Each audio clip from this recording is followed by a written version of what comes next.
বৃষ্টির এই মরশুমে আমার ছাদ বাগানের কিছু ফুল তোমাদের সঙ্গে শেয়ার করলাম।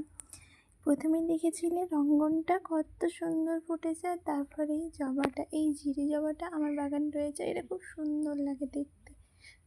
তারপরে রয়েছে এই ছোট্ট রঙ্গনটা, যেটা সাদা রঙ্গন রয়েছে, ছোট গাছ, এটা মিনি রঙ্গন বলতে পারো। আর এই রইল বগনভিলাস বা কাগজ ফুল, খুবই সুন্দর মিষ্টি মনোরম ওয়েদারের মধ্যে এই ফুলগুলো দেখে সত্যিই মন ভরে যায়। আর এটা হচ্ছে তরুলতা গাছ, মানে ঘাসের মতো গাছটা হয়ে থাকে, আর গাছটাতে কত সুন্দর ছোট্ট ছোট্ট পিঙ্ক কালারের ফুল ধরে, খুবই কিউট দেখতে হয় ফুলগুলো।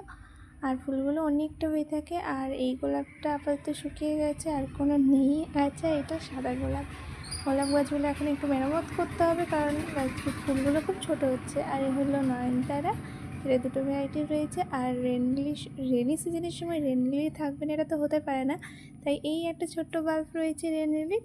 তার পাশে রয়েছে পট্টুলাকা সাদা, আর তার পাশে রয়েছে হলুদ কালারের একটা পট্টুলাকা। এর মাধ্যমে তোমাদের আমি কিছু আমার ছাদ বাগানের ফুল দেখালাম। আরও কিছু গাছ রয়েছে যেগুলোতে ফুল ধরেনি,